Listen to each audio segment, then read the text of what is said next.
Our job, done. Tell me why. Why can't we live together? Tell me why. Why can't we live together? Everybody wants to live together. Why can't we live together? Hello, all you melanated beauties.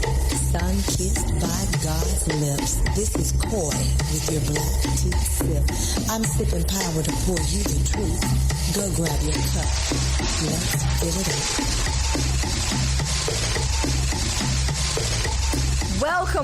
Welcome to the Black Tea Sip, Sun-Kissed by God's Lips, you melanated beauties. We're here to unpack some things. There's a whole lot that has happened in the world of WTF. We've had so much to happen that we're all kind of frowning up and furrowing our brow to the point that Ben Crump is now Jesse Jackson. They're morphing into the same person. Who knew? We've got so much to do today. We've got to talk about Travis Scott. This baby, they're trying to throw him away. And he's devastated. So devastated that he had to have Tekashi 6ix9ine fill in for him. And you know how devastated someone has to be for them to go get a snitch. Because, you know, we know the saying, snitches get stitches. And so here we are today on this happy, glorious, beautiful, little cool Friday to talk about all things Kyle Rittenhouse and Asian food coming from the Long Beach Harbor. We've got a lot to do today. But first, I want to do something that I normally don't do. So those of you in the Melanation, I need help. If you're in the Dallas area, I need you to recommend high schools for me because it's a very difficult thing trying to find your child who loves basketball the right high school. So I am very open to your suggestions and to have this dialogue as we often do, because now he'd kill me if he knew I was saying this. But the truth of the matter is that there are so many options, and I want him to not only have academic development, but social and emotional development. And if he wants a little girlfriend, we'd like for him to be able to have some choices. So please, let me know what you think. All right, I got a great show for you today. We're going to talk about Biden. Has he lied to Black America? Do you feel disenfranchised? A lot of you are saying a lot of things. You're even talking about Kamala Harris, and you're wondering why you haven't seen her. And I made the statement on a Facebook post that she was a victim of Havana syndrome, and that she has been sparsely around because she was not well. And someone responded back to me and said, well, I saw her at a Howard football game. And I don't know if she was at a Howard football game or not, but I do know the effects of Havana syndrome have affected many people, U.S. diplomats, and this is considered an act of war or terrorism. And she was, in fact, exposed to Havana syndrome and was suffering. And so we didn't see her, but she's in Paris today discussing climate and talking to world leaders right after Biden left. And this climate thing seems to be the thing that's going to either make us or break us as a whole, as a superpower, as a nation that is often called upon to regulate, at least we think so, based on our past history of our past presidents and our past wars, that we think we should regulate the rest of the world. So the orangutan that used to run the 3 ring circles from the Oval Office in his bid for a 2024 election is now putting Biden in the position to have to redo all of the things, or I should say undo. I think undo is a much better word. All of the things that he did coming out of the Paris Climate Agreement. And some of those things are leaving us to ask questions because whereas Trump committed to HBCUs, we see Biden pulling back. So I want to talk about that. We're going to take a quick break. Y'all stay with me and we'll be right back. This is Call with your Black Tea Sip in a minute. Now available, T.H. Moore's newest novel titled I Am follows a young African-American couple who are forced to pick up the pieces of their marriage after the violent loss of their young godson at the hands of a local white policeman. The loss sparks not only their community's anger, but also the rage of a vigilante who initiates a nationwide killing spree targeted at corrupt police officers. New York Times best-selling author Omar Tyree praises embraces T.H. Moore's new novel as an audacious story and read.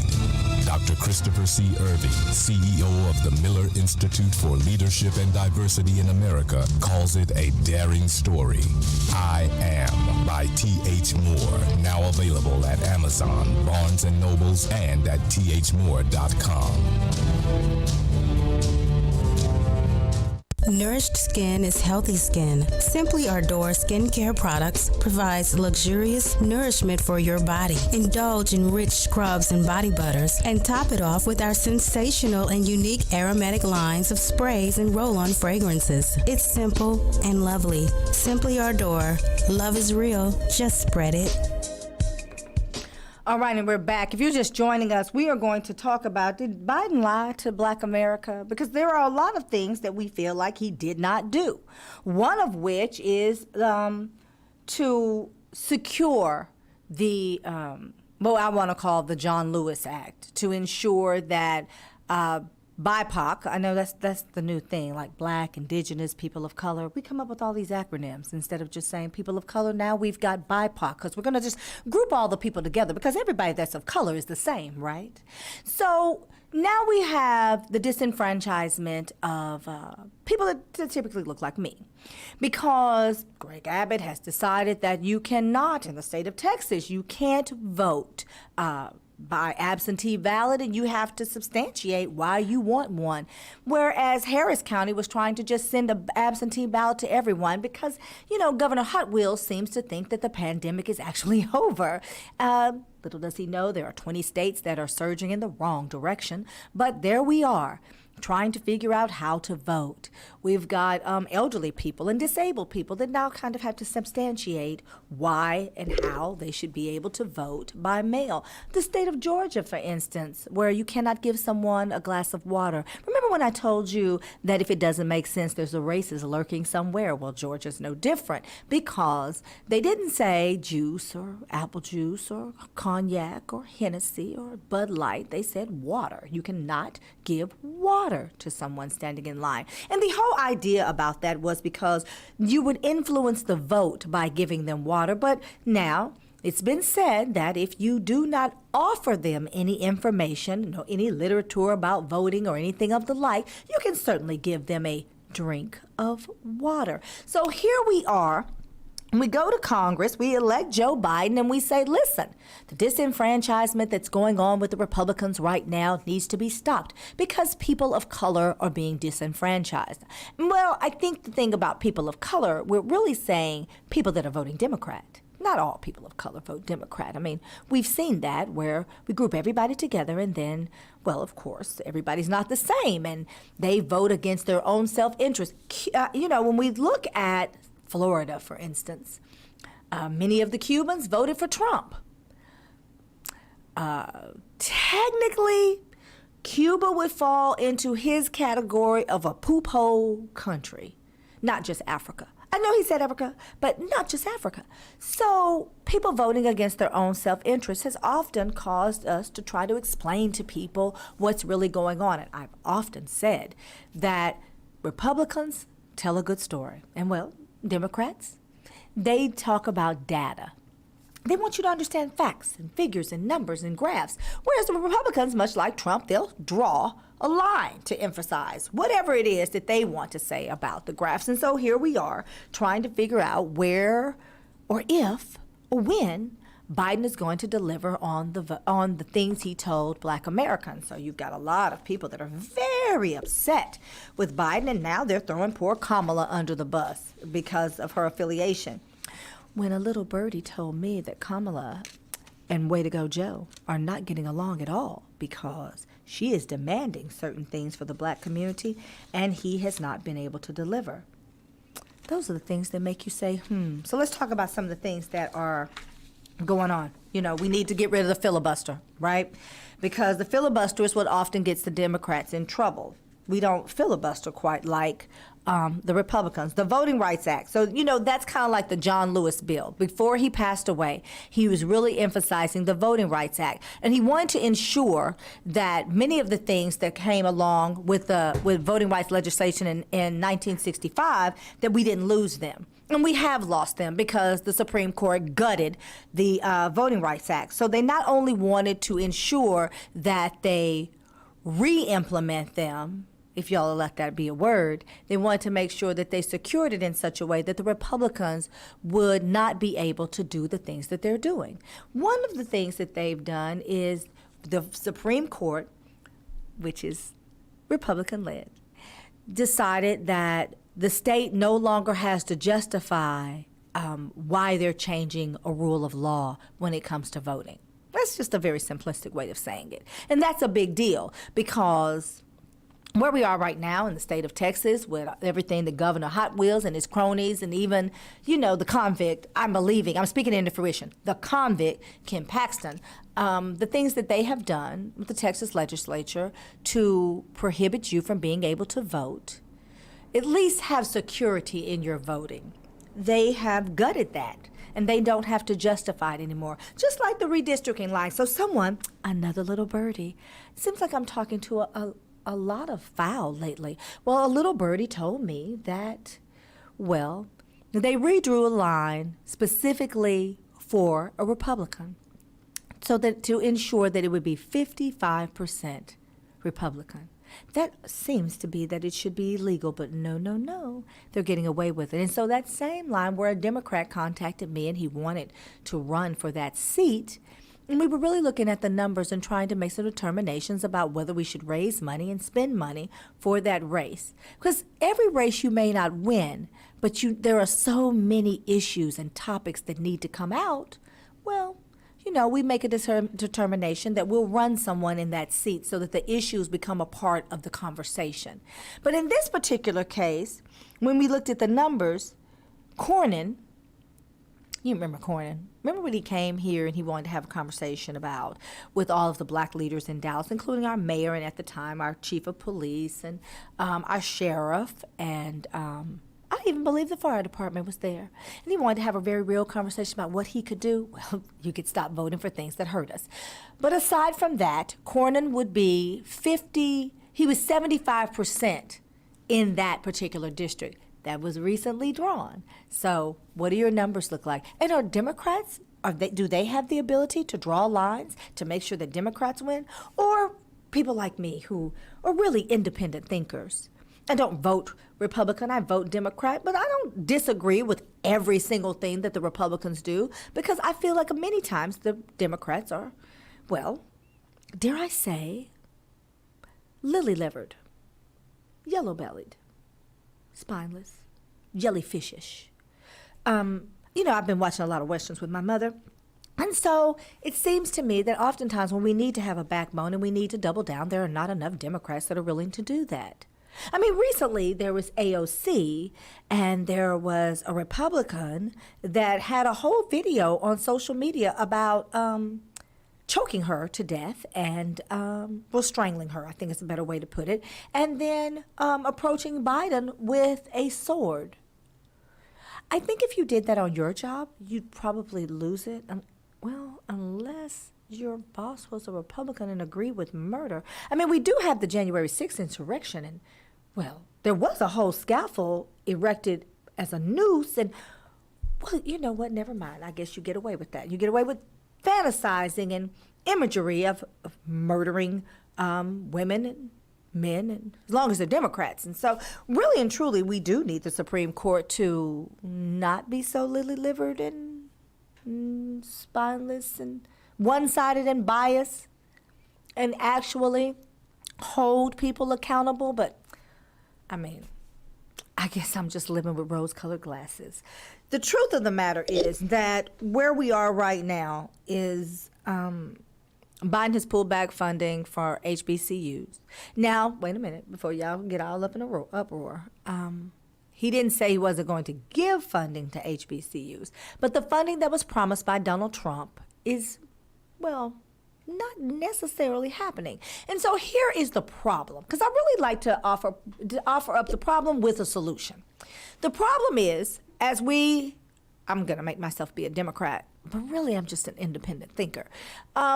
What's happening is Donald Trump packaged up a lot of things that were already in legislation by Barack Obama. administration, which would also include Way to Go Joe. And there we have it. He packaged it up because what are Republicans very good at doing, boys and girls? That's right, you guessed it. They are very good at telling a very good story. And so he came out with his plan, which had many things that were already in legislation. But here is something that everybody attributes to Trump: giving money to HBCUs. He gave a lot of money to Howard, and yes, I know that Howard has their dorm situation, and you all are about to tell me about that. But the truth is, when we had the show before and we talked about Howard and we talked to people that went to Howard, only 1% of the dorms are having that problem. So is this really an HBCU thing, or is it a Howard thing, or is it just that there's not equity in the funding? There you have it. It's just not equity in the funding. And so there's not going to be the same funding for Howard as it is, excuse me, for Georgetown. That's a fact. We've lived with that fact all the while. But part of the equity plan is to ensure that Howard gets the same amount of money as Georgetown. Let me tell you what happens with that. Let me tell you why that's a problem. That's a problem because, in truth, the alumni for Georgetown doesn't have the dollars in endowments that you have for Howard. So the same would be said for Paul Quinn or Tuskegee or Stanford or Pepperdine. There is the inequity. So how do we fix that? Trump didn't do that. We're going to talk about Travis Scott. I'm going to take a break. I'll be right back. Stay with me. Do you want to find a stable job in a growing field? IT jobs such as network systems administrators, cybersecurity, programming, cloud, and computer systems analyst are expected to increase 25% by 2022. Texas Premier Technology Institute offers training for top certifications such as CompTIA, Cisco, and Microsoft in less than 12 weeks. And if you're unemployed or underemployed, you may qualify for free tuition.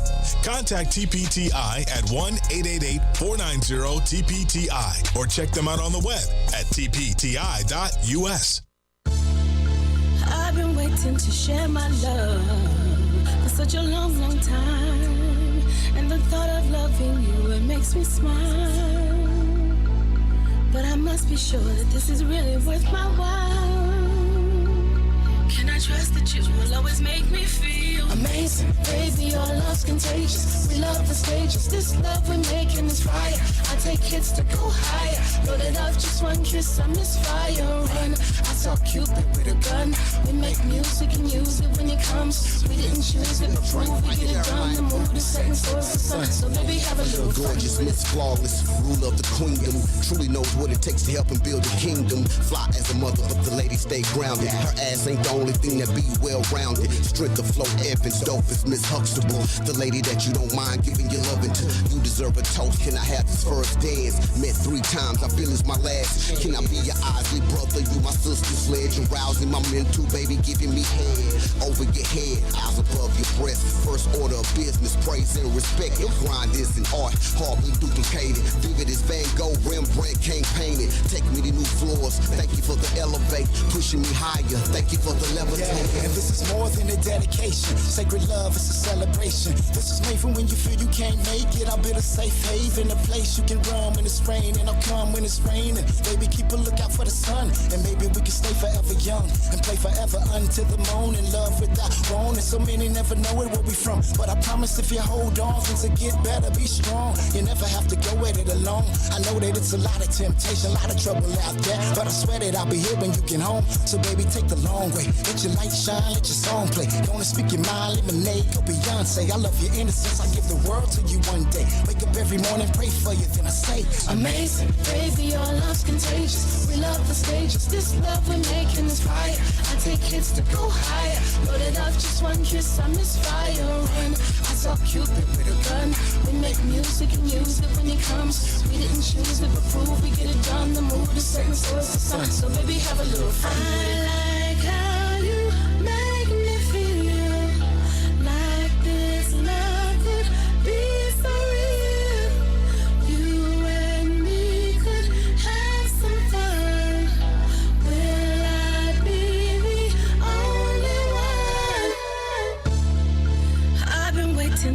share my love for such a long, long time. And the thought of loving you, it makes me smile. But I must be sure that this is really worth my while. Can I trust that you will always make me feel amazing? Baby, our love's contagious. We love the stages. This love we're making is fire. I take hits to go higher. Loaded up, just one kiss, I'm this fire run. I saw Cupid with a gun. We make music and use it when it comes. We didn't choose it, but prove we get it done. The mood is set and so is the sun. So baby, have a little fun with it. Bésame aquí. ¿Te gusta eso?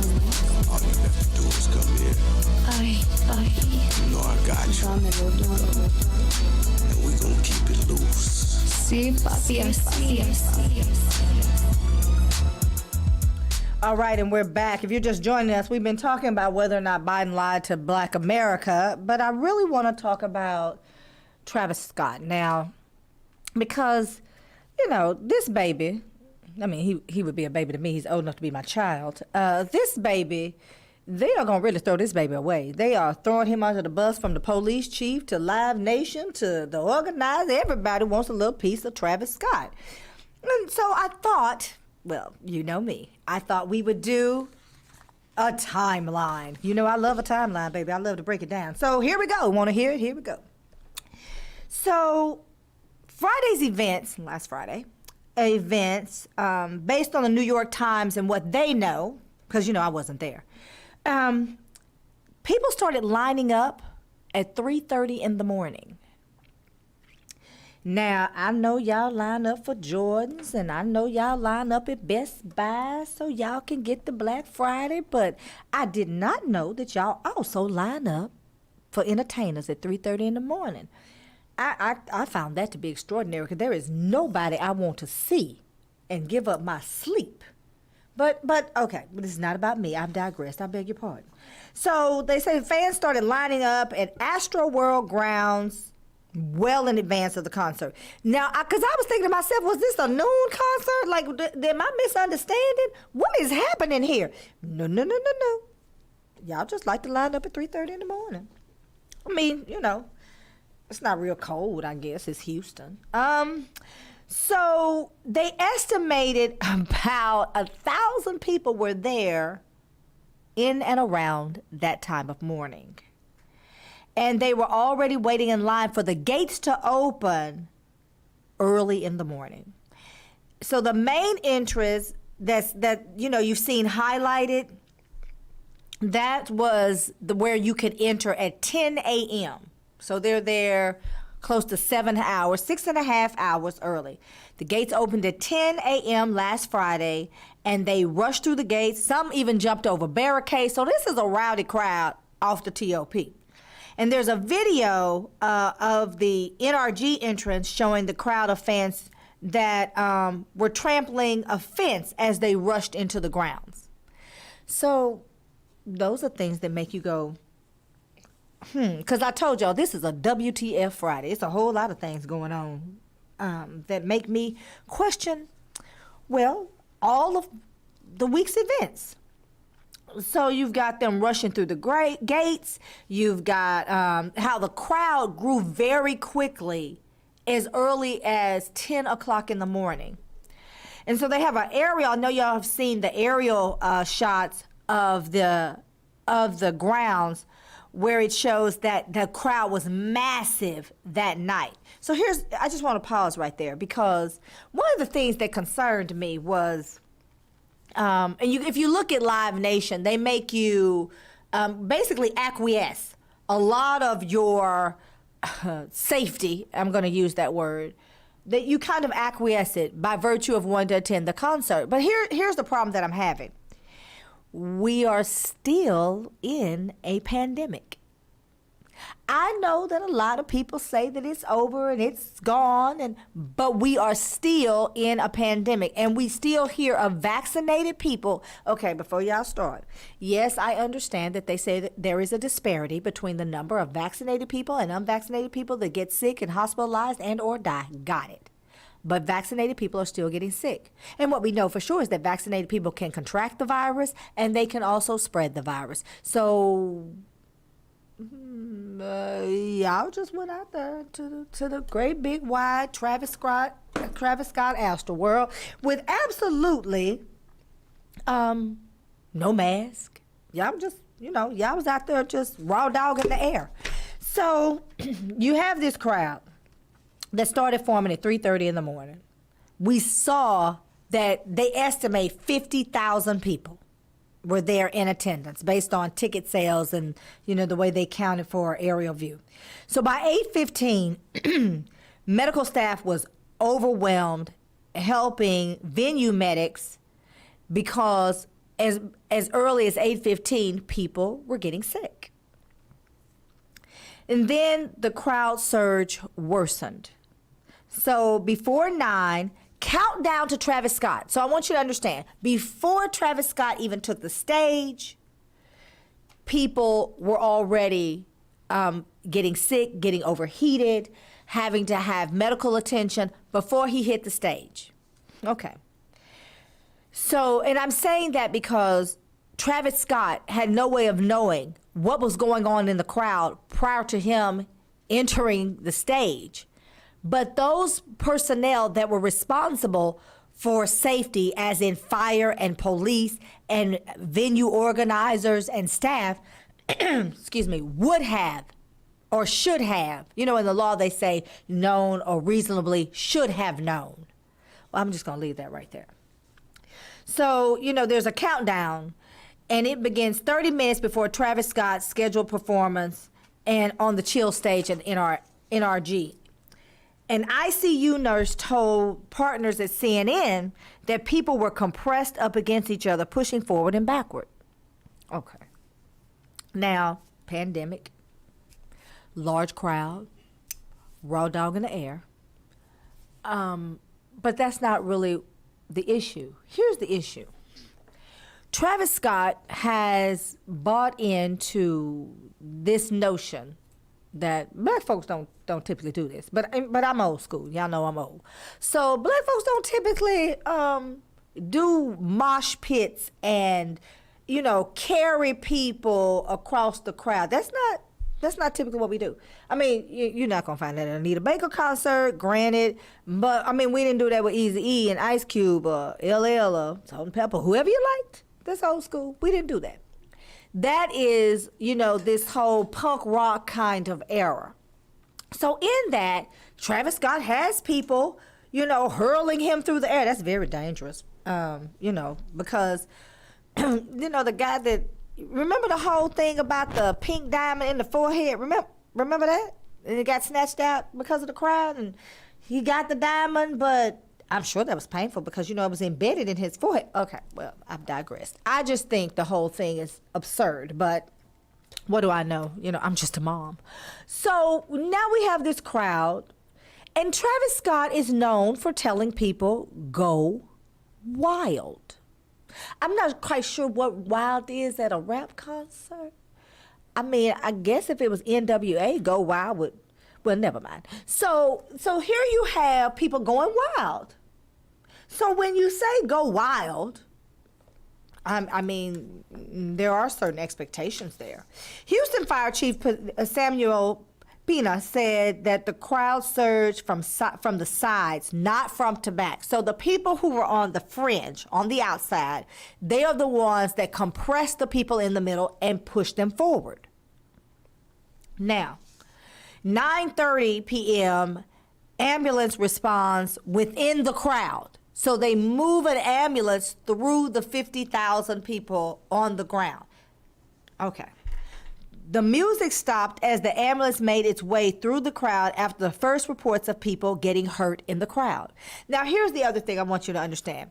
Artists who have outdoor concerts, and I'm assuming it was outdoors as opposed to some other places so that he could have all of the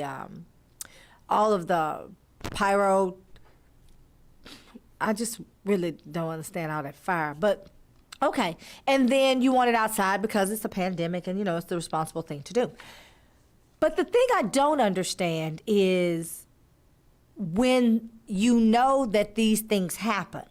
Because artists kind of are used to people overheating in the crowd. They're used to people that become overly excited. Some people become so excited, like Michael Jackson concerts, for instance.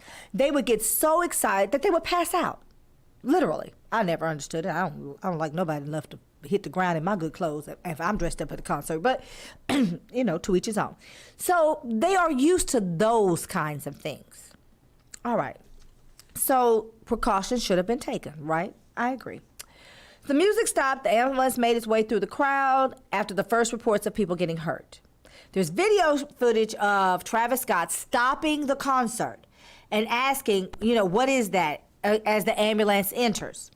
At 9:38, 8 minutes after the ambulance responds, mass casualty event declared. 8 minutes later. Mass casualty event declared means that the concert, the people attending the concert, let me put it that way, are in significant danger. And that there are casualties that are not only occurring, but to be expected. That is what that means. But the concert kept going, except for 2 other short pauses, according to people that were there. All right. So then, as you see the video of the concert, you see Travis Scott stopping the concert and asking for someone's help when he saw someone in the crowd was distressed. So the things that he saw, he addressed. But he certainly can't see from the stage and all of the pyrogenics that are going on and the bright lights and the crowd. He can't see every nuance of what's going on. So whose responsibility is it to ensure that the crowd is safe? Because if we leave that to the artist and we say all of the onus is on these rappers, then our expectation is that the brevity and scope of their roles as entertainers is to also understand the contingency plans, health and safety, what to expect. So there are people that do this for a living, that literally have an organization of venue management. That's not the exact name, but you're with me. So there is an organization of professional people that do this for a living and would be, by all accounts, subject matter experts. I got to take a break. This is Coy with the Black Tea Sip. Stay with me. We're going to talk about some very real things that are going on with this Travis Scott thing, because they're really trying to throw that baby away. And I want to talk about Ahmaud Arbery and, well, of course, you guessed it, Kyle Rittenhouse. In a minute. For nearly 30 years, we've had the experienced leadership of Congresswoman Eddie Bernice Johnson. Now, it's our duty to ensure that we continue toward progress. I am Jane Hope Hamilton. As a wife, a mother, and for a time a single mother, I know firsthand the challenges that our families face, and I know what it takes to get things done for our families and our community. As the state director for President Biden and former chief of staff on Capitol Hill, I fought for our community to have affordable health care, good paying jobs, and quality education. For years, I have also gone toe-to-toe with those who try to push us back and knock us down. When corrupt Republicans pass discriminatory voting laws that violate our rights, I fought back, went to court, and won. And when an out-of-control cop beat me to the ground, I refused to be intimidated. I stood up for myself, and the charges were dropped because I demanded justice. In this climate, as we face so much uncertainty, I am being encouraged to run in Congressional District 30. And as I consider it, I'd like to hear from you. Together, we can move our communities and our families forward.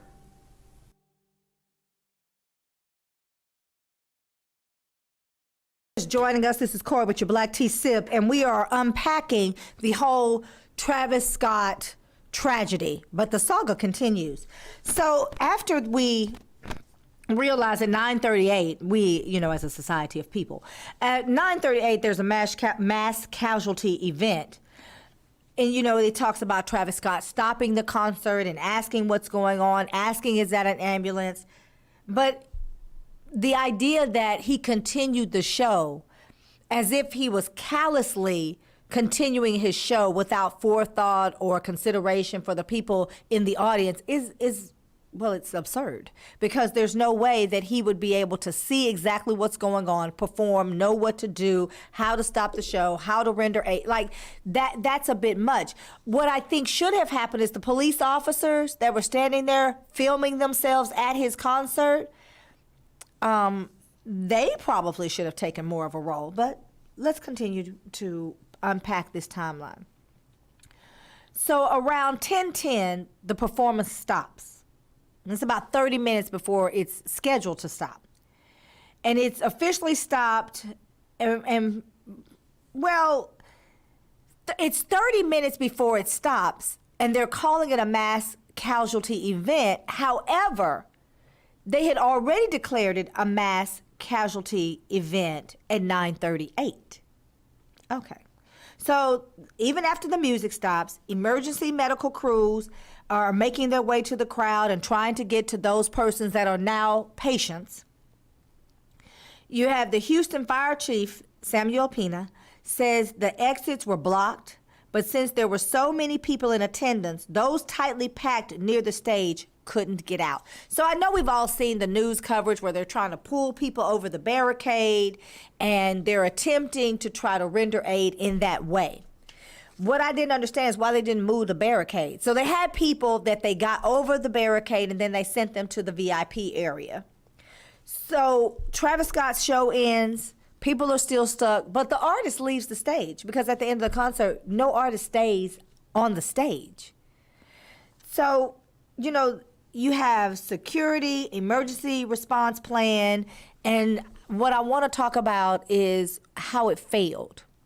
Because here's the thing.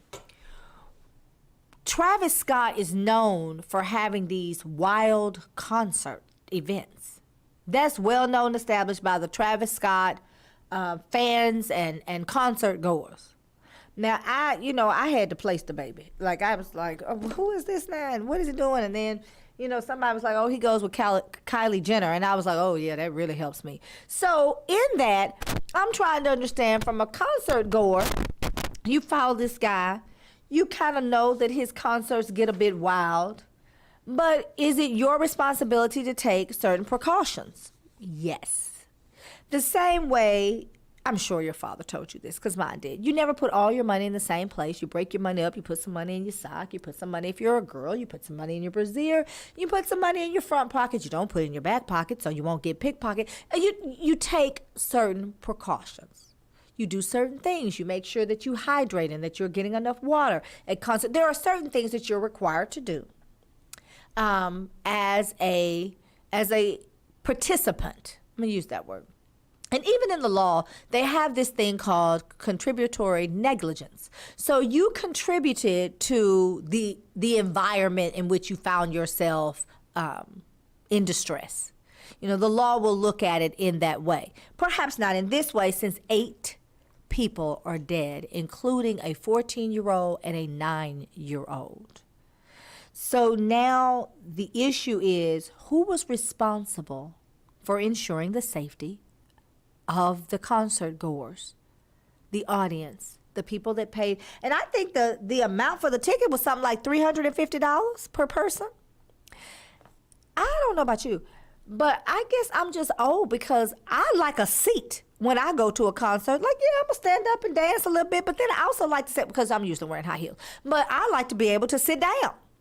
This newfangled thing where everybody is standing up for hours and they standing around to hear the people sing, I'm not so sure about that.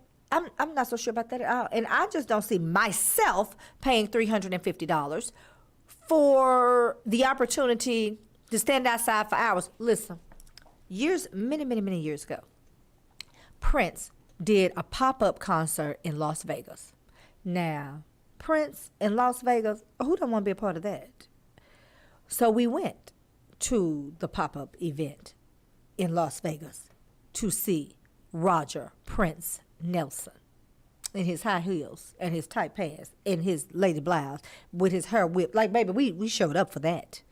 And after about 4 hours of no Prince and no seats, I wouldn't have cared if they had brought Moses in to do a concert. I was not going to be there. I left. Me and my group left because, we were trying to be cute and we had on high heels. That's before the transition where everybody wore flats in Vegas. This is like long time ago.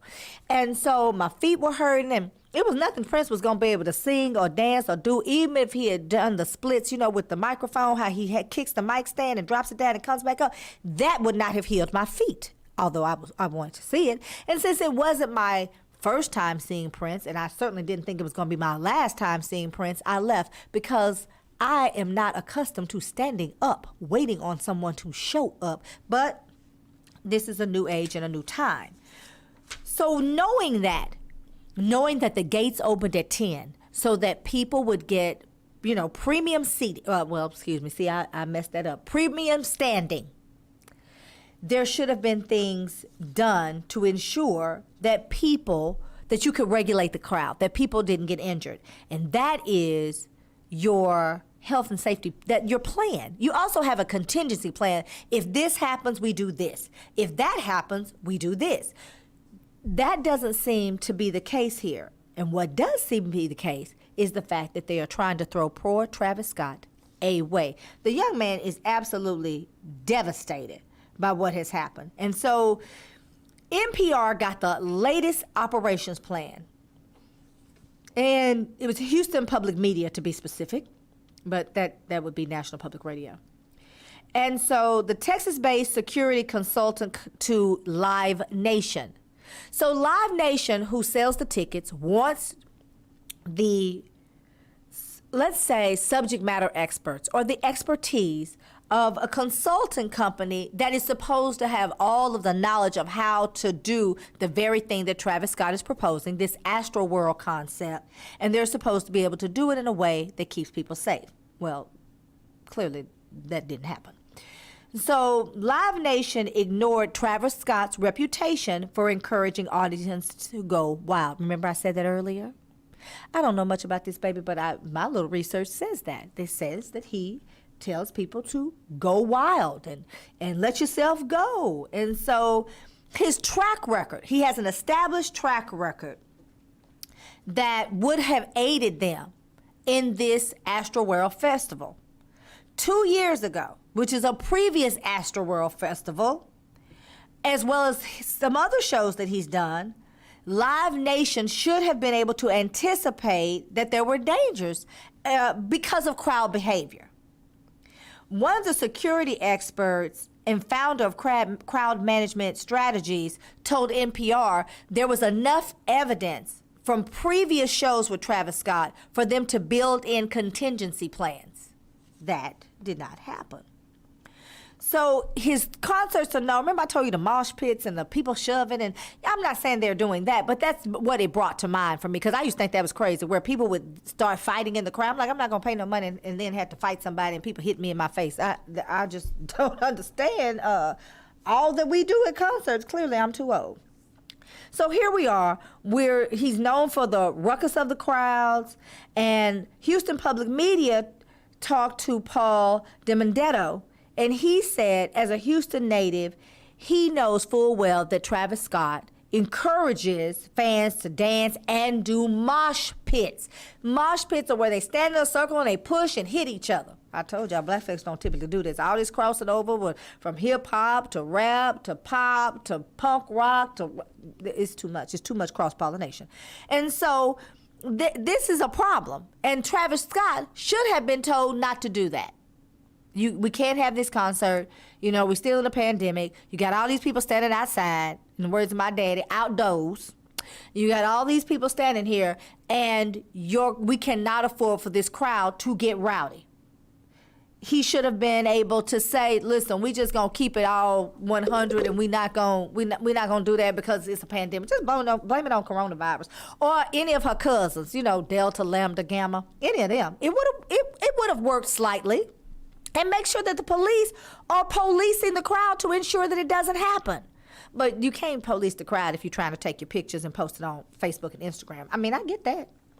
So fans also expect to look forward to mayhem. This is what's being reported. Mayhem at his concert. Now, I'm saying, they're just throwing this little baby away. I'm not saying that he doesn't hold a certain amount of responsibility. It was his concert. It was his concept. I am saying that the people that were paid to ensure that his concert happened, they bear a greater responsibility. That is what I'm saying. So one of the fans said that he expects to look forward to the mayhem of Scott's shows. If I broke a leg, this is a quote, it was going to be a good thing, one of the attendees told the Washington Post. You know, I used to often say, you know, you take a test to drive and you take a test to do other things. You might need to just take a test before you leave the house, because whoever this is a complete idiot. Organizers ignored all of that. They ignored the idiocy of young people at a concert. They ignored the mosh pit. They ignored the encouragement to go wild. They ignored the mayhem that has ensued previously, and people got hurt. In fact, what they did was they put like a boilerplate plan together.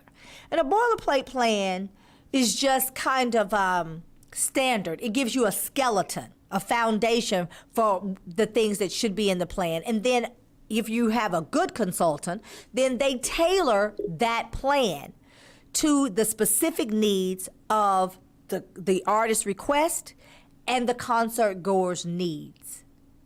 So if you just take a cookie cutter plan, and you know what that's for? That's to check the box. If you check the box and you say, well, yep, we did it. That's how it's happening. Then, of course, you have met the requisite standard.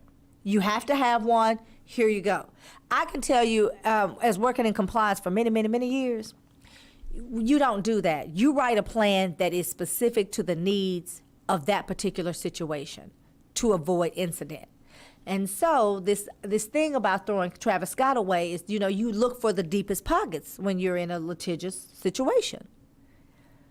But the real culprit are the people that ignored all of the things that Travis Scott had done in the past, because as an artist, it's beyond the brevity and scope of his role and understanding to know how to organize this. But it should be within the brevity and scope of the role of people who actually had a responsibility for keeping people safe. So when we start talking about the crowds rushing and the 8 people that have died, we have to also look at the fact of how the language is being used. You had the chief of police saying Travis Scott should be held accountable, and the concert organizers. But I also think that Houston PD should be held responsible, because remember the police officer that said that he got pricked in the neck by a needle and they believed that it was a narcotic? That did not happen. That did not happen at all. He later said, because you know Twitter gets it all, he later said to the news that someone elbowed him in his head. Well, now, I'm curious to understand what kind of police officer doesn't know the difference between his neck and his head, an elbow and a needle. These are the things that have made me say WTF this whole week. One of the things for a national safety standards plan and concert planning is the National Fire Protection Association established a set of standards for promoters, venues, and cities and state leaders to adopt planning large events. So you're supposed to be able to get from your city or your municipality, your state, the way that the concert is, things that are supposed to be done.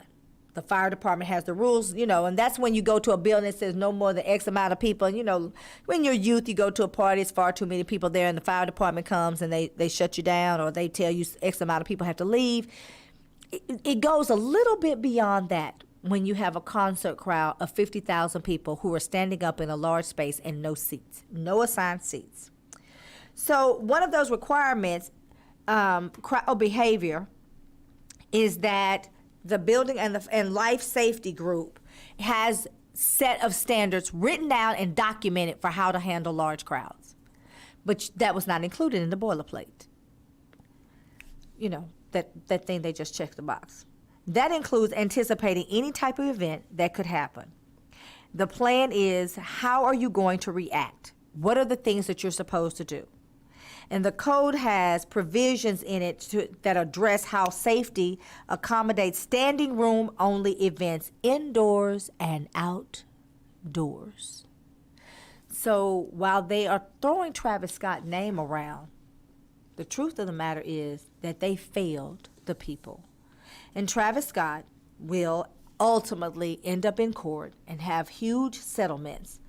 But when we start the finger wagging and we start talking about who's at fault, I'm not so sure that it's Travis Scott. I mean, I think he bears some responsibility. He's the artist. It was his concept, supposedly. But, you have people that make these designs for the stage set. And then they run it by him, and they say, "Oh, we can have the fire shoot up to the moon." And of course, he's young, and he's going to be full of zealousness and exuberance, and he's saying, "Yeah." There should be someone to curtail some of that zealousness and exuberance, because all he wants is the best show possible, and that certainly doesn't involve people dying. So we got to take a break. We got to pay some bills. This is Coy with the Black Tea Sip. We're going to talk about Kyle Rittenhouse. And no more black preachers in court. We're going to talk about it in a minute. This is Coy. Hey, this is Stevie B with the Am I Worth the Time show. We want to invite you to check us out every Monday evening from 5 p.m. to 7 p.m. with the Angels, Lady Jackie Holly Bell, Lady T, and Nikki C, right here on the Am I Worth the Time show on FishbowlRadioNetwork.com. Jump in. Fishbowl Radio Network is collecting cans for our annual We Can Canned Food Drive to benefit the North Texas Food Bank. We're asking FBRN.US hosts and listeners to help us collect as many cans as possible. This Radio for a Reason campaign goes through the month of November. Bring your cans to the Fishbowl Radio Network studios at Choctaw Stadium in Arlington, Texas, formerly known as Globe Life Park. Address 1000 Ballpark Way, Suite 312, and help us help the North Texas Food Bank this holiday season. Jump in. Hello everyone, this is Eddie and Maria, owners of the Pinche Smokers Tex-Mex Barbecue. If you're looking for some good finger-licking barbecue, come check us out. We are located in the Oak Cliff area. We also offer catering for weddings, quinces, and any other type of occasions. You can contact us at 214-579-0570. You can find us on social media at Pinche Smokers Tex-Mex Barbecue LLC on Instagram, Facebook, and Snapchat. Come check us out, the best barbecue in the DFW. Hey DFW, it's Luna and Nika, owners of Real Dallas Properties and Management, here to serve all your real estate needs. Nika, tell them what we do. So we're a Dallas-based boutique real estate brokerage, and we're full service, which means we can help with every and any type of real estate transaction. That's right, we got your back at every stage of life. Whether you need an apartment, a home rental, to buying your first home, selling that home, buying investments, to even property management. And don't forget commercial, looking for a new space for your business? We got you on that too. You can reach us on Instagram at Real Dallas Properties or shop all properties on the market at RealDallasProperties.com. Hi, this is Diane Marion Eunice, and I am a licensed marriage and family therapist. For the past 9 years, I have worked with over 300 couples in the areas of sexual health, communication, and conflict resolution. If you are interested in rebuilding connection and intimacy with your partner, please contact me today. I can be reached at 682-201-8175, or you can email me at diane@letstalkrelationships.org, or visit my website at www.letstalkrelationships.org. And remember, you can't heal if you refuse to deal. Fishbowl Radio Network. FBRN.US. Your voice matters. Jump in. I'm not saying I'm going to rule the world or I'm going to change the world, but I guarantee that I will spark the brain that will change the world. And that's our job. Tell me why. Why can't we live together? Tell me why. Why can't we live together? Everybody wants to live together. Why can't we live together? Hello, all you melanated beauties, sun-kissed by God's lips. This is Coy with your black tea sip. I'm sipping power to pour you the truth. Go grab your cup. Let's fill it up. All right, and we're back for the second hour. If you're just joining us, this is Corey with the Black Tea Sip. I want to talk about the things that made us say WTF this week. And I want to start with no more black pastors in the court, in a public courtroom. No more. Y'all can't go there no more. No, you can't do no praying, I guess, because it's separation of church and state. You're not supposed to do any praying, even though someone's child has been senselessly gunned down while they were just simply jogging. So one of the attorneys of the 3 white men that are accused of murdering an African-American man, Ahmaud Arbery, in Georgia, the trial is going on now. And Thursday, the defense attorney objected to the presence of Reverend Al Sharpton. Now, everybody knows Reverend Al. We remember him when he used to be on the Morton Downey Jr. show, and he would be arguing with the people, and he'd be talking to the Klan. And y'all remember he used to be a little heavy, and he had a perm. And remember when they pushed him over and his feet shot up out the chair? Y'all remember all that. Well, of course, he's there now. He's still in the civil rights activism business, if you will. And, well, he went to comfort and be with Ahmaud Arbery's family. I don't know why that would bring distress. I think it's critically important to say that out of this jury pool, there's only one black juror.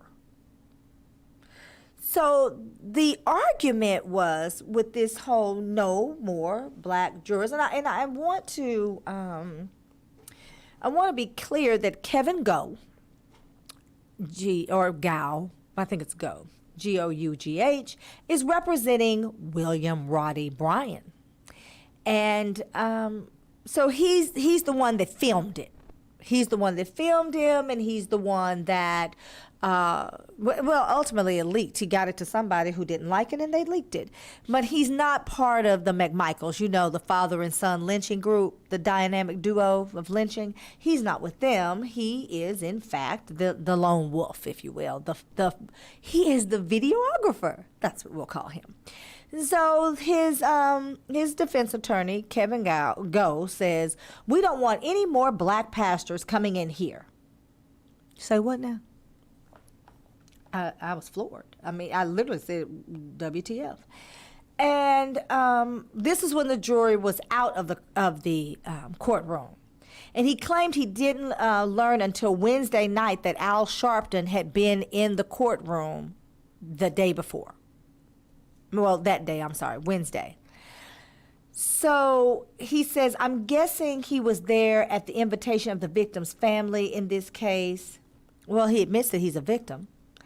And he says that, and I have nothing personal against Mr. Sharpton. My concern is that it's one thing for the family to be present. It's another thing for the lawyers to be present. Okay. All right. So he adds, because this is when it gets good. But if we're going to start a precedent starting yesterday, where we're going to bring high-profile members of the African-American community, they'll never say black, into the courtroom to sit with the family during the trial in the presence of the jury, I believe that's intimidating. Who would it be intimidating? And it's an attempt to pressure, could be consciously or unconsciously, an attempt to pressure or influence the jury. There's one black person on the jury. So I'm assuming that the idea is that Al Sharpton has a greater reach into our counterparts community. They give Al Sharpton far too much credit. I'm certain of that. But that's not really the issue, is it? The issue is that he felt comfortable making this as an argument.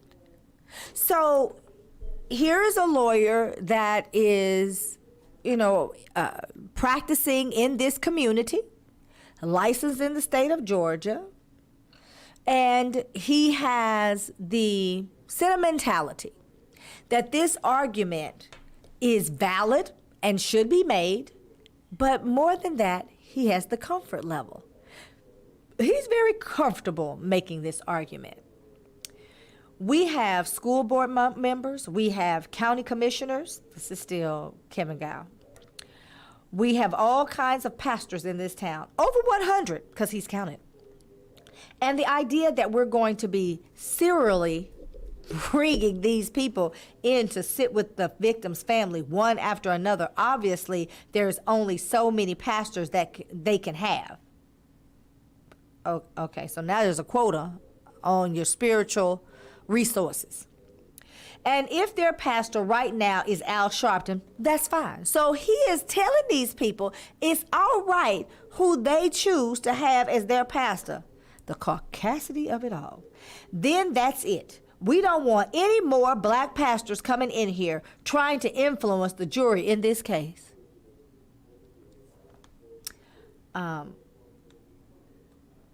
Now, for those of you that may not know this, which I find it very hard to believe, then you know that Al Sharpton is always there with all the victims of all the people that are senselessly gunned down in this country. And he's from Atlanta. Like this is wild. So the judge says, they kind of go back and forth, and the judge thinks that this is a ridiculous argument. But I think what's even funnier than that is that the fact that he said this is allowing Al Sharpton and whoever was there before, and he references Ben Crump as Jesse Jackson. Now, I know there is this thing that all black people look alike, but it's not true. Jesse Jackson's got like a broken hip, and he's extremely old, and he may even have a touch of dementia. He's certainly not sitting in the courtroom. That was Ben Crump. That was the family's attorney, and he can absolutely sit in the courtroom. So now we have to ask ourselves. We've got basically an all-white jury. I mean, they just stuck the token in there. And we've got a lawyer that feels very comfortable making an argument to a judge that no more black pastors.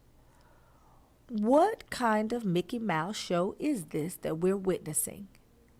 Are we supposed to believe that justice is blind? When the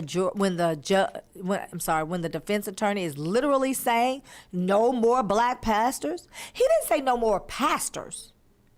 He literally said no more black ones. So if some white ones came, or I don't know, Hispanic, Latinx, Asian, Jewish, Native American, BIPOC, the BIPOC people. If any of the BIPOC people came, that's kind of a no-no, right? No, that's not what he said. He said black. No more black pastors. So you could be any other color and come. He didn't have a problem with that. Just not black folk.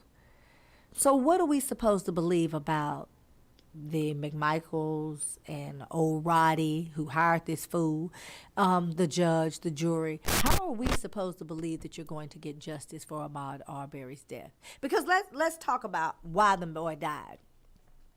The McMichaels, father-son lynching dynamic duo, said that they had a string of burglaries or break-ins. I think it was break-ins that they said, right? They had a string of them, and they were going to stop it. No more break-ins. And the only break-in-er, because he's a break-in-er, is the young man that's jogging. And they decided that he was the break-in-er because he was looking at a home that was being built. And by looking at a home that was being built, it was framed.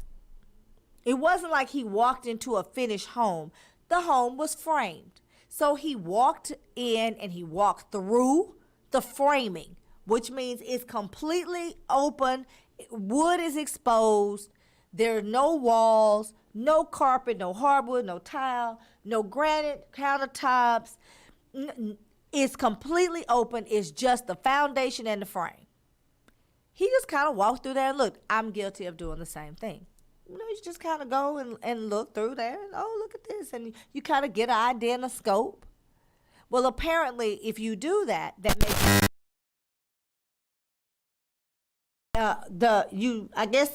I guess that if you look at the foundation and the skeleton of the home, then you can map out how the home is outlined, and so after the walls go up, so then you can break in a finished home because you have a floor plan.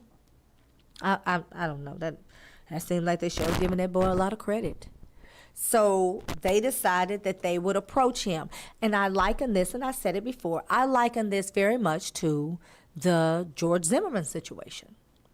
I liken it to the George Zimmerman situation with Travois, because George Zimmerman approached little Travois, kind of got beat up a little bit, banged around, and then after he realized he was losing the fight, he shot him and ultimately killed Travois.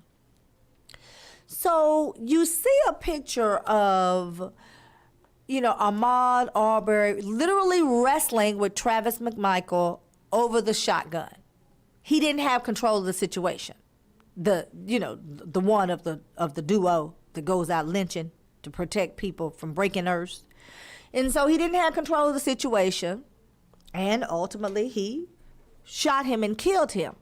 But you see that Ahmaud Arbery is fighting for his life.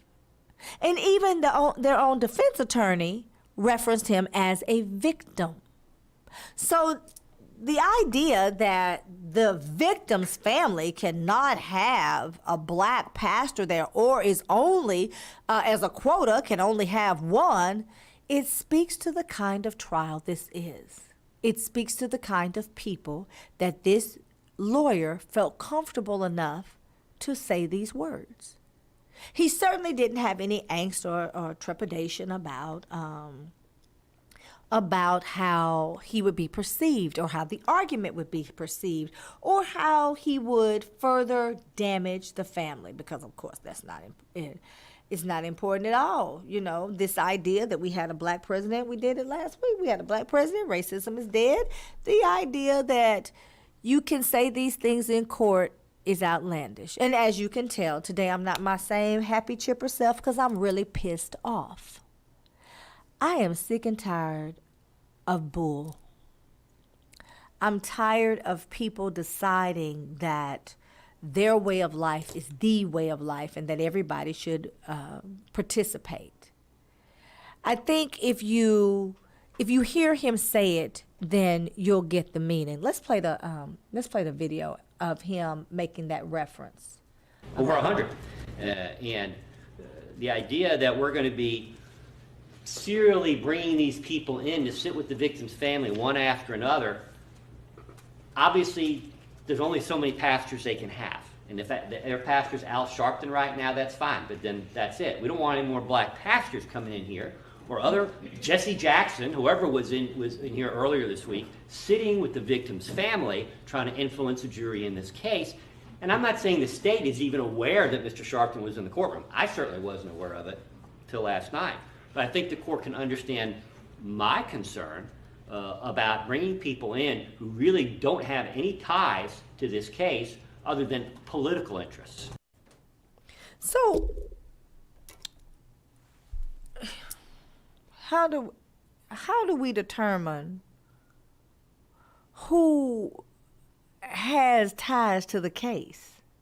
So if I wanted to go, he would say that I can't come because I have ties to the case, because I do feel very tied to the case. I'm a mother of two beautiful black boys.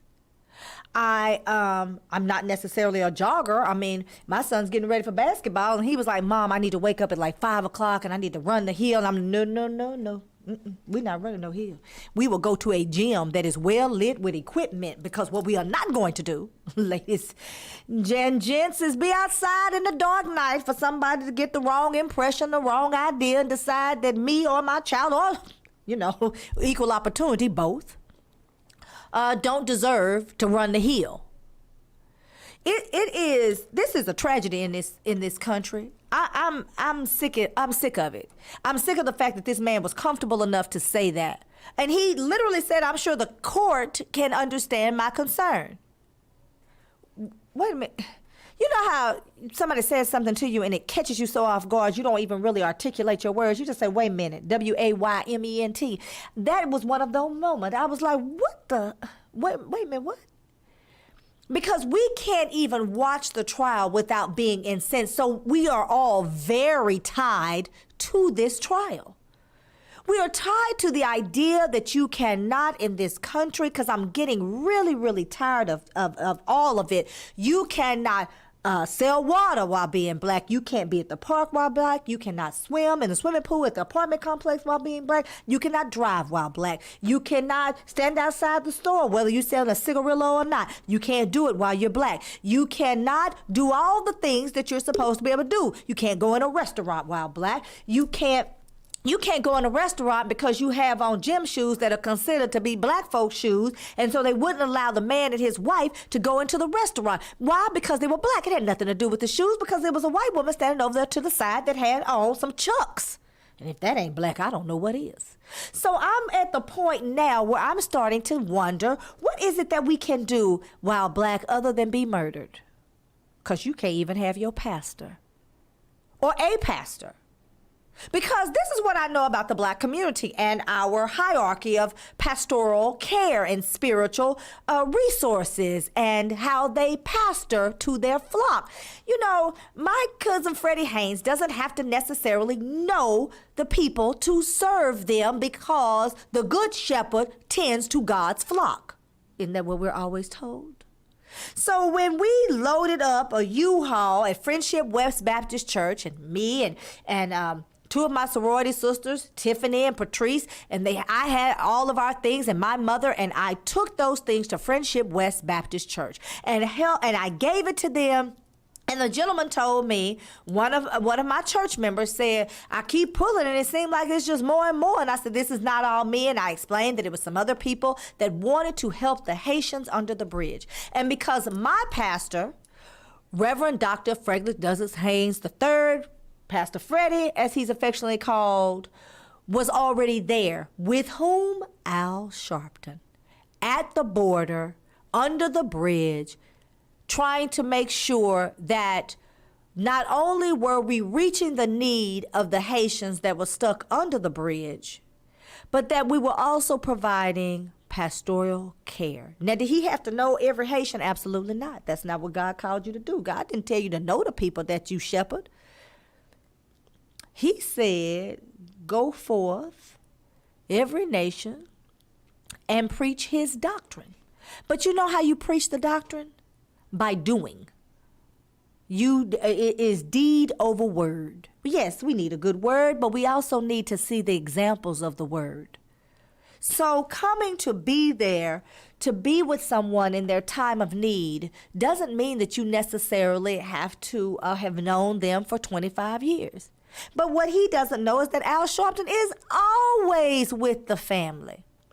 And it's not necessarily political until they make it political. But saying those words to a group of people, and I guess he felt like he was out of the purview of the jury, so of course the jury wouldn't know that he was a complete donkey. And, you know, if individuals are based on limitations and all of that has to happen and is sanctioned in the courtroom, then what exactly is a public court for? Like when we say it's open and it's public, because it is. The trial is public. It's on TV. So it's public. So it's only a group of people that look a certain way that can't be in the courtroom, sitting with the family. This is the most asinine thing I've ever heard in my life. I'm going to take a quick break. We'll be right back because I'm not even quite on my soapbox yet. This is Coy with the Black Tea Sip. Now available, T.H. Moore's newest novel titled I Am follows a young African-American couple who are forced to pick up the pieces of their marriage after the violent loss of their young godson at the hands of a local white policeman. The loss sparks not only their community's anger, but also the rage of a vigilante who initiates a nationwide killing spree targeted at corrupt police officers. New York Times best-selling author Omar Tyree praises T.H. Moore's new novel as an audacious story and read. Dr. Christopher C. Irving, CEO of the Miller Institute for Leadership and Diversity in America, calls it a daring story. I Am by T.H. Moore, now available at Amazon, Barnes & Nobles, and at thmoore.com.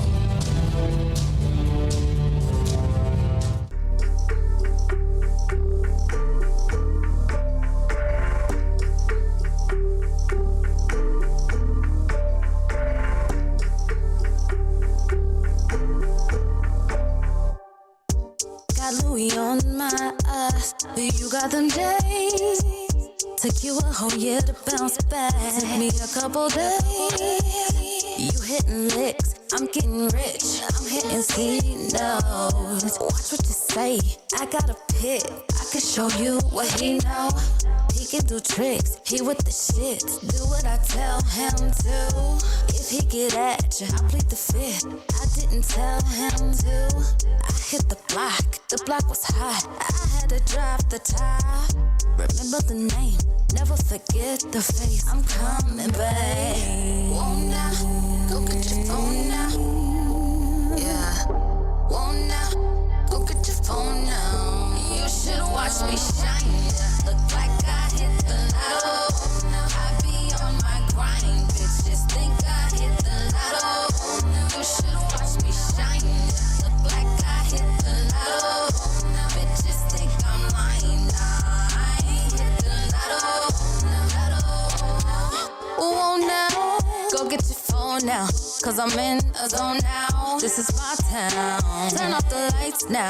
Cause I'm shutting shit down. Send the shots to all my haters. No, I don't promote violence. Where is the waiter? Sign autographs later. Then I gotta go. Sign autographs on the back of my check. Minding my business. Yeah, that's a bet. Baby, my entourage ready to flex. Pop rubber bands. See, we neck to neck. Running the race. I got his next. How does it taste? Pick up the pace. I'm on a new page. My honey's fresh. Like they just came out of a suitcase. Won't now, go get your phone now. Go get your phone. Won't now, go get your phone now. You should watch me shine. Look like I hit the lotto. I be on my grind. Bitches think I hit the lotto. You should watch me shine. Look like I hit the lotto. Bitches think I'm lying. All right, and we're back. If you just joined us, I'm feeling some kind of way because we've got a defense attorney that feels comfortable enough to say no more black pastors in the courtroom. What he really meant was no more black people. Let's just keep it 100. Now, he cannot keep the family out, but we tell the truth on this show. We sip power to do what? Pour truth.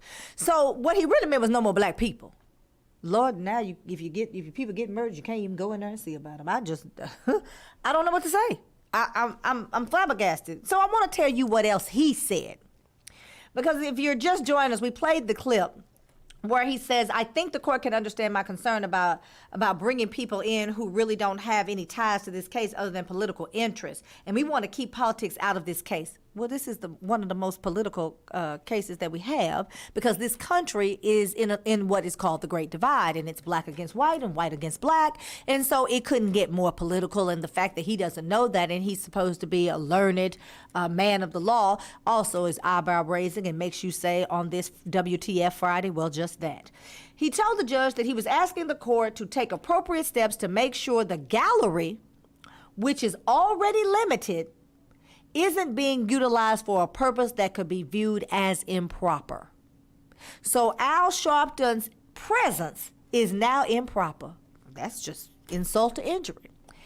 Prosecutor Linda Donigoski said the state had absolutely no part in Al Sharpton coming. So, of course, they want to get themselves out of it.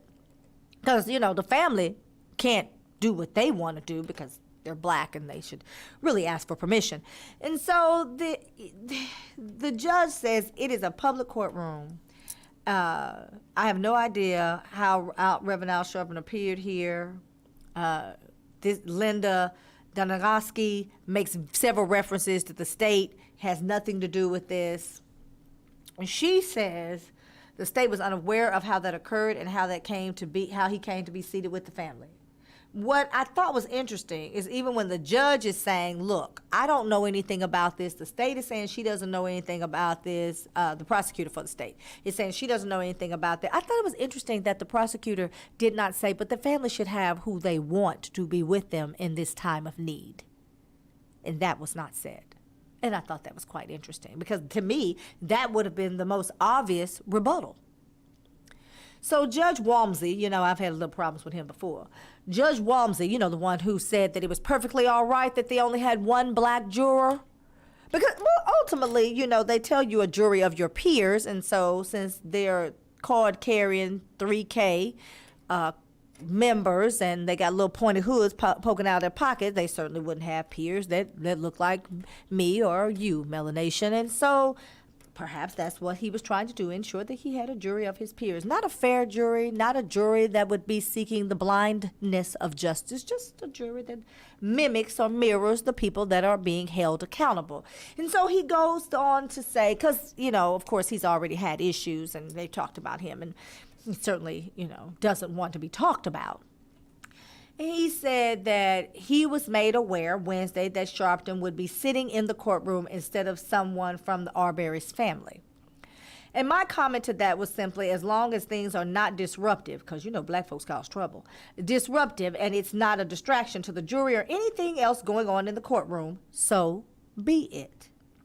But if it violates the court rules with regard to the conduct of the trial or violates my orders with respect to how people are to conduct themselves in this courtroom, I will take it up with whomever I need to take it up with.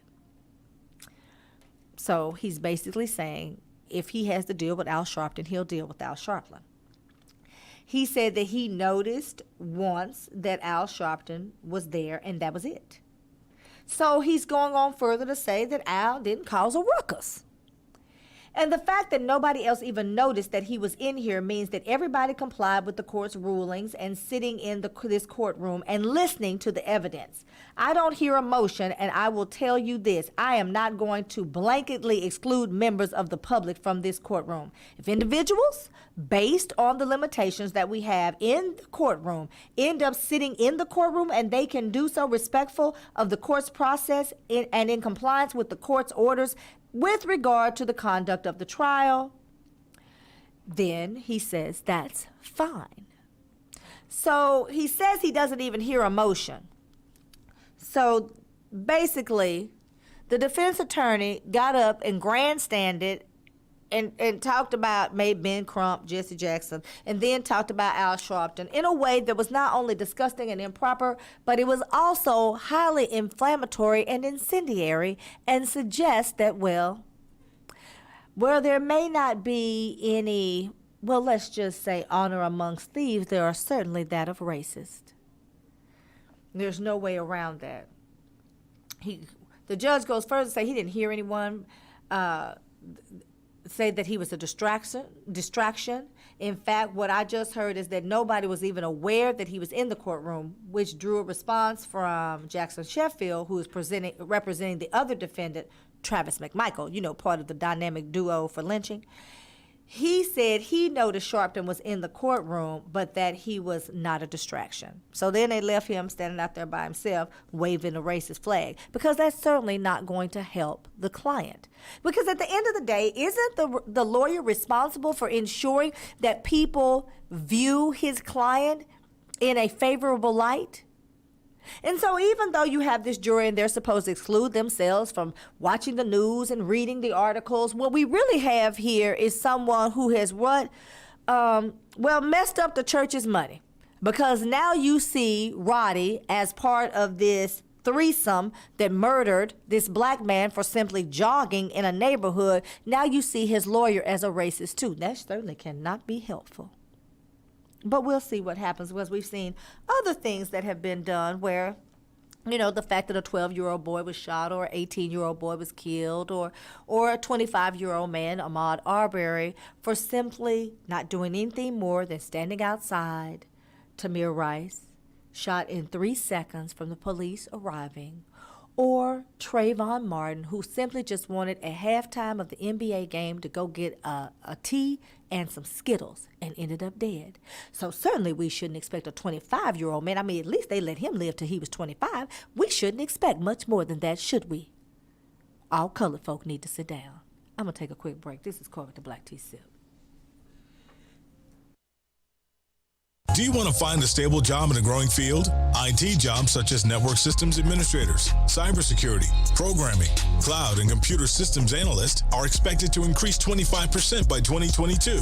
Texas Premier Technology Institute offers training for top certifications such as CompTIA, Cisco, and Microsoft in less than 12 weeks. And if you're unemployed or underemployed, you may qualify for free tuition. Contact TPTI at 1-888-490-TPTI or check them out on the web at tpti.us. Nourished skin is healthy skin. Simply Ardor skincare products provides luxurious nourishment for your body. Indulge in rich scrubs and body butters and top it off with our sensational and unique aromatic lines of sprays and roll-on fragrances. It's simple and lovely. Simply Ardor. Love is real. Just spread it.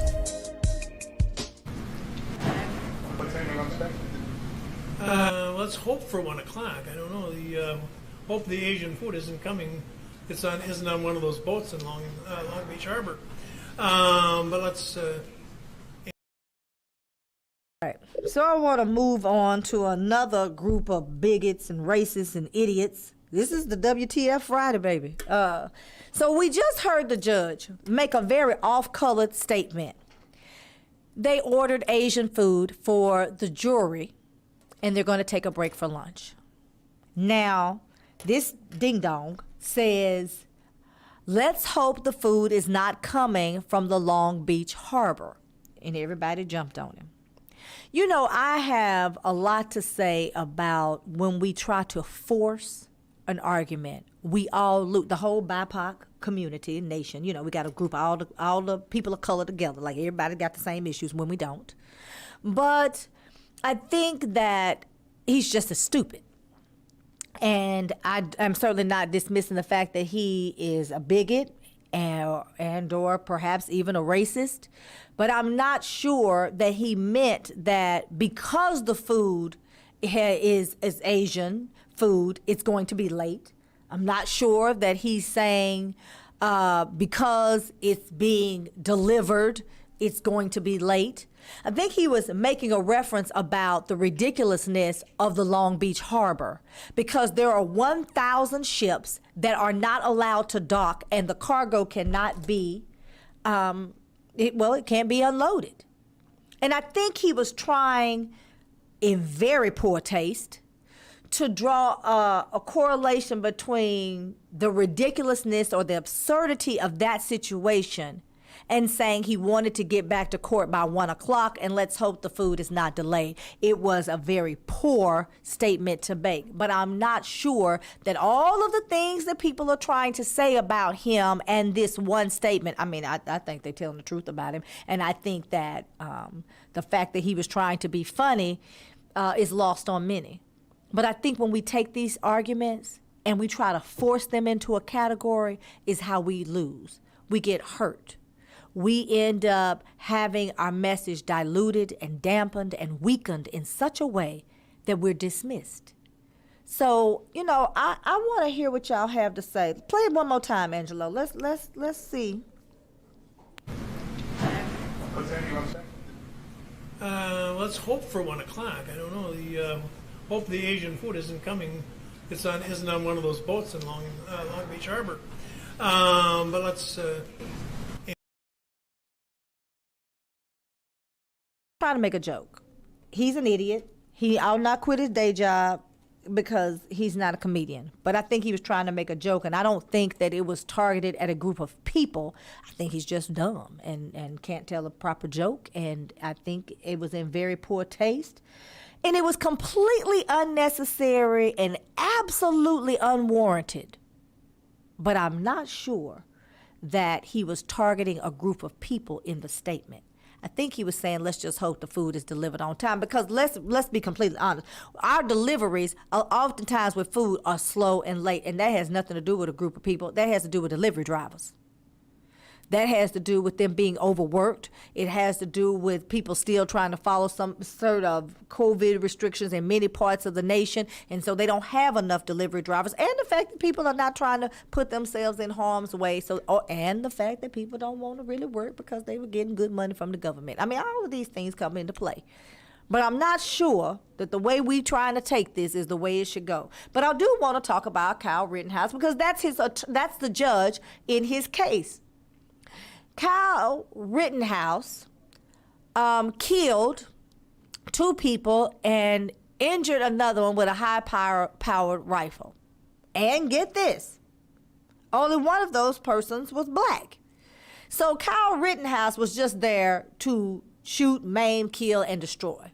And he didn't care who it was. They could be black, they could be white, they could have been chartreuse. He didn't care.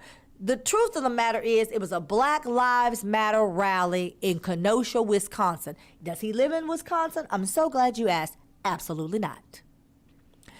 He went there with his family, his mother. Like, a family that kills stays together, just like the dynamic duo in the Arbery case, the McMichaels. So here you have this man. He has literally killed 2 people. Someone who was there that the black community would frame as an ally. He's killed. A white guy didn't get to go home because Kyle Rittenhouse showed up. So you can say, well, this is not a racist thing, of course, because Kyle is, he's white and he shot someone white. Well, history tells us that oftentimes, regardless of whether what race or ethnicity the other group of people are, it doesn't matter if they are Jewish. It doesn't matter if they are Hispanic or Latinx. It doesn't matter if they're Asian. It certainly doesn't matter if you're black. All that matters is if you are following the quote-unquote code. So the people that were there were all black. The Civil Rights Movement didn't take place because only black people pushed it forward. The Voting Rights Act of 1965 is not because only black people pushed it forward. The truth of the matter is, it was a multitude of people from all ethnicities that pushed legislation forward. And the same is still today. Because people of consciousness look up and see something is wrong and want to right it. So the people that Kyle Rittenhouse shot and killed and or significantly injured were not all black. Does that mean that they should not have been there at a Black Lives Matter rally? I can't get that out. Are we saying that because he is white, we should excuse bad behavior?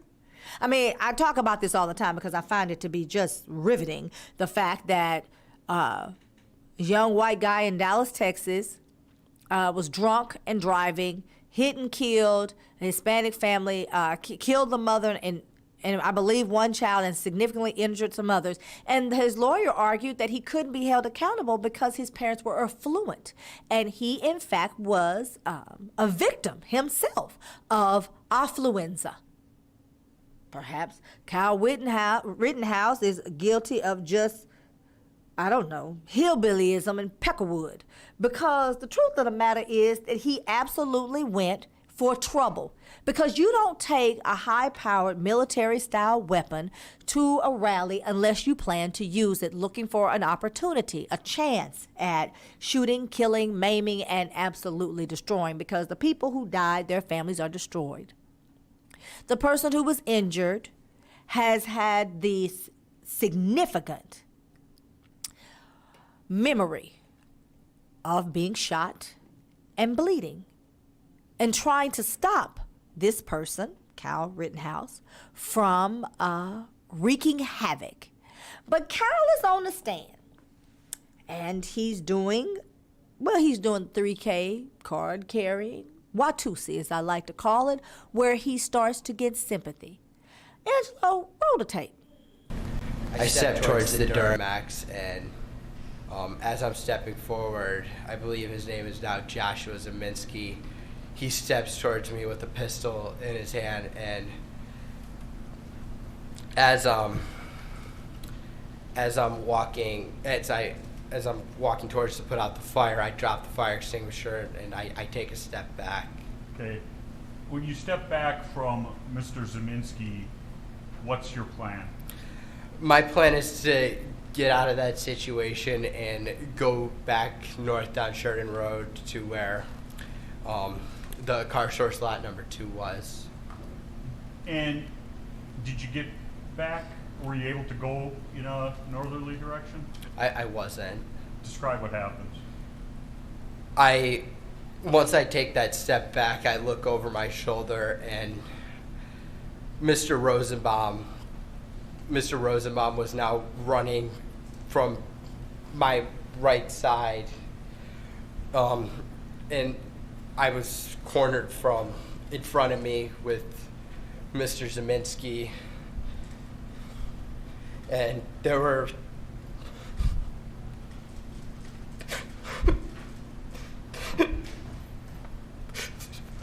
there were 3 people right there.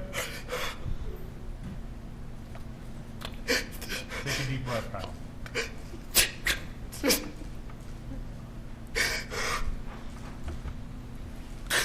That's what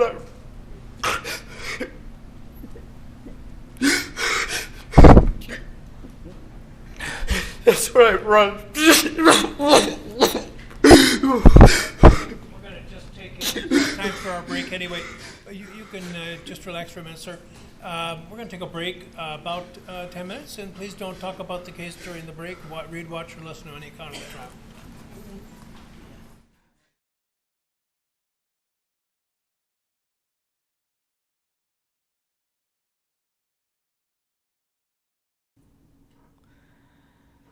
So this is the same idiot judge that made the stupid statement about the Asian food.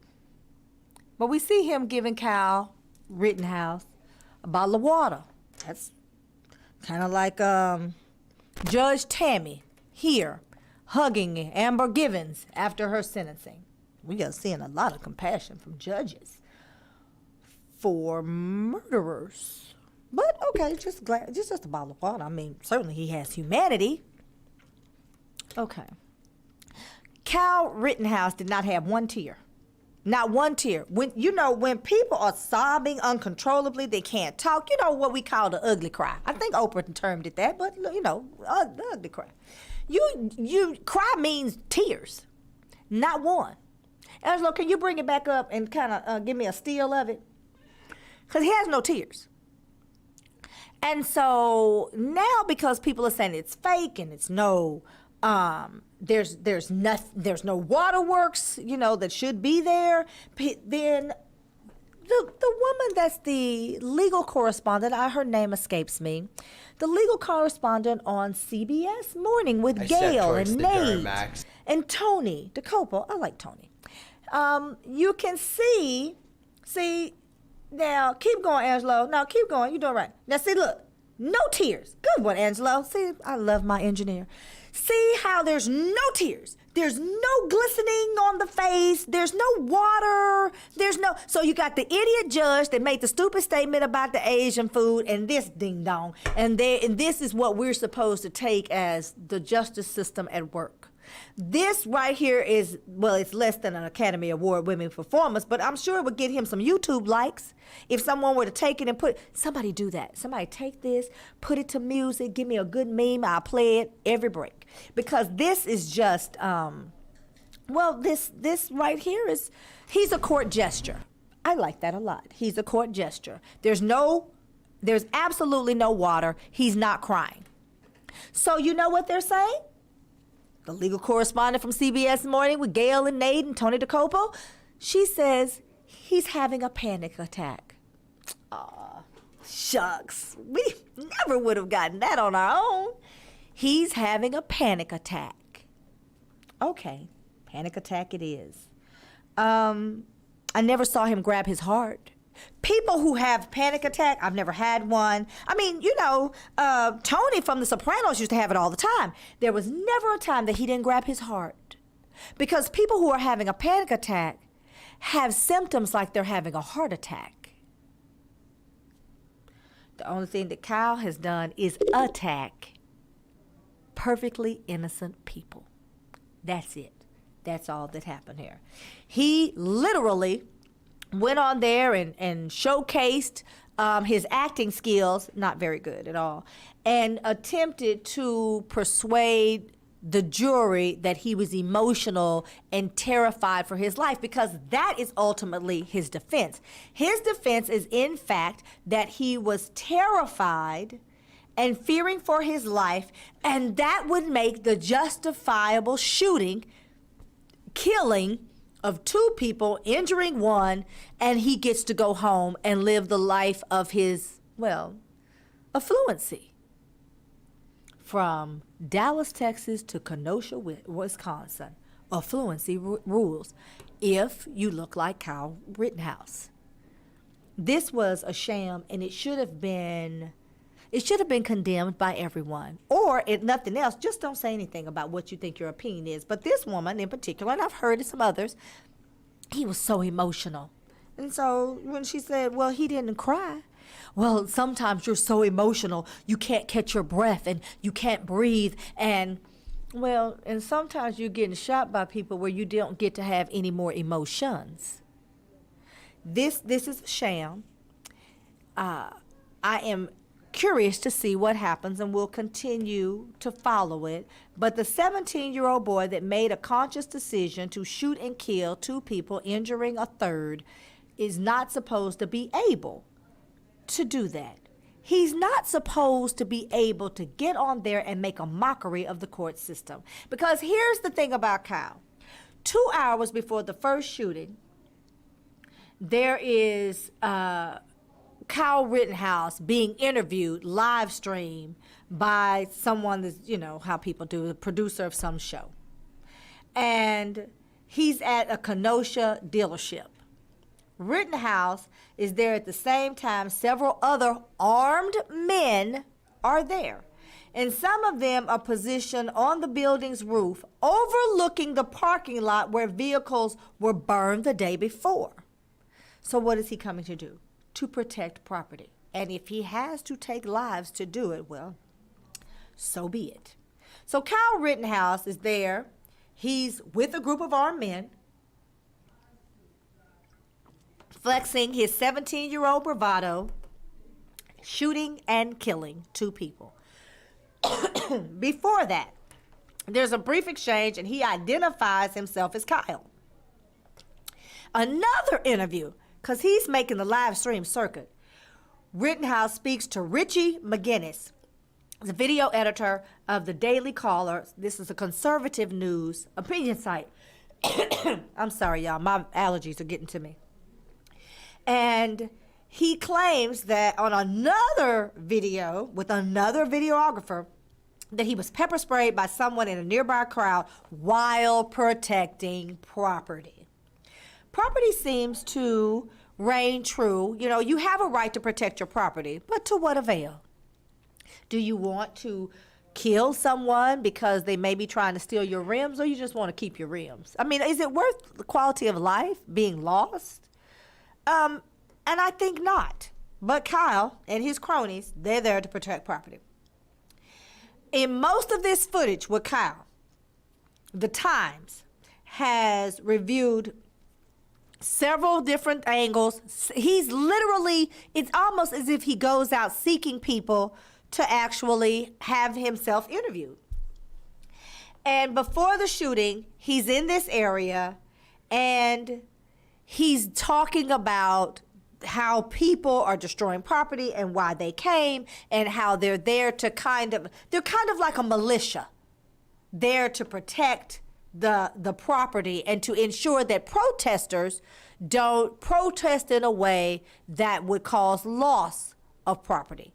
I'm just going to add this little caveat. Oftentimes, when we see these protest rallies and we see that there is loss of property, sometimes it's the people that are protesting, but we have seen many times it is not. That's just my little caveat there.